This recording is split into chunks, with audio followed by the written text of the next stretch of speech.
My name is David Daniel Ball, and these are the headlines for Monday, the 11th of October, 2010, including a cartoon of William McGregor, a former governor of Queensland, and a Bible quote: "Listen to advice and accept instruction, and in the end you'll be wise. Many are the plans in a man's heart, but it is the Lord's purpose that prevails."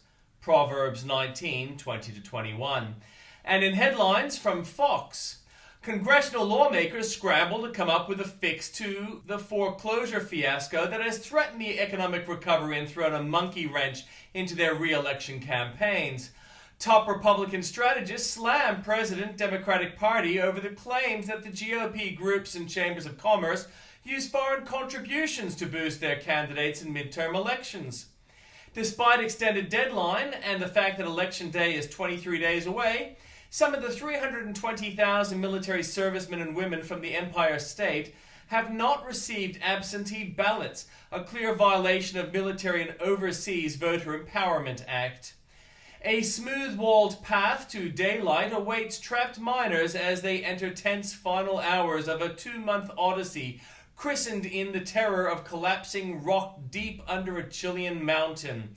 And from news.com.au, breaking news: the driver of a car full of teenagers has been remanded after exceeding the speed limit by more than 50 kilometers an hour in a stolen vehicle.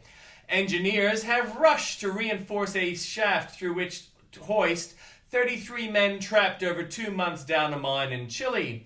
A ferry will be met by water police and New South Wales ambulance workers at the Circular Quay after it crashed into a seawall on Sydney Harbour. A man who detonated a dead echidna at the weekend with fireworks has been fined $1,000. Former All Blacks coach John Mitchell has been stabbed at his apartment after mistaking an intruder for his practical joking flatmate. And from New South Wales and the ACT, a computer image of a man has been released after a woman reported being sexually assaulted in a car park in Sydney's west. If rain on your wedding day brings good luck, then those newlyweds have had it in bucket loads. Hundreds of parking spaces in Sydney will be made car share only.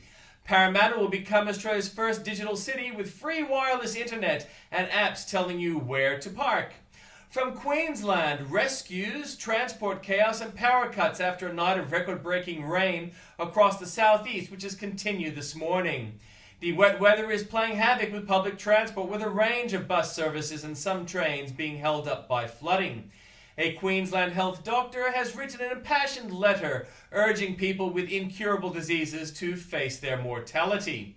From Victoria, 15 more police officers are set to face hearings this week over racist and pornographic emails.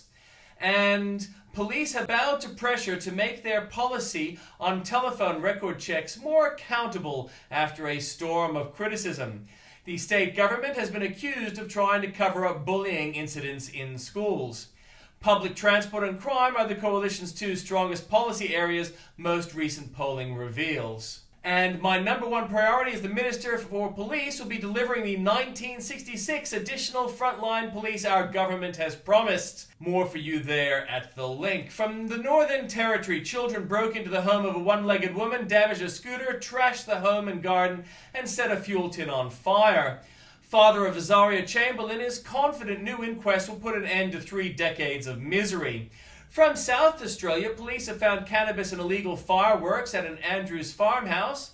Warm spring weather is driving people back to their bikes as children also hit the road for new school term, police warn. A burn-off in Belair National Park today will affect nearby 12 hectares of bushland. And police chased the driver of a stolen car last night after a car fire at Fairview Park. From Western Australia, the arrival of 4 asylum boats in 48 hours has pushed numbers in the Christmas Island detention centres to an apparent record. A moth could cause headaches for the developers of Mangles Bay Mariner project at Cape Peron after an endangered insect was found on the site. And from Tasmania, there's nothing new. And in comments from Andrew Bolt, the founder of 1010, the Green Group whose propaganda film shows children being blown up for doubting man-made warming, is better at demanding sacrifices of others than she is at demanding them of herself. More there for you at the link. The left is now more dangerous than the right. Gillard bears her convictions. Rather a robot than me behind the wheel. Where's that peace that Obama got the Nobel for promising? Why is the ABC using your money to run a rival far-left crikey? Bolt finds more reasons to spruik the ALP no matter how appalling they are, that's from me. Taxing ourselves out of business. I guess that leaves Shorten. King Ken doesn't quite rule yet. Cantwell gets it said and coalition's tanks go nowhere. Abbott, Gillard guilty of bastardry. I'd want someone with more brains in charge of my safety. And Huey Long had many faults, says Andrew Bolt, to which I'll reply, Huey Long had many faults, and it is interesting to see how he participated in the electoral process, which resulted in the Democrats benefiting from African American patronage today. More for you there at the link.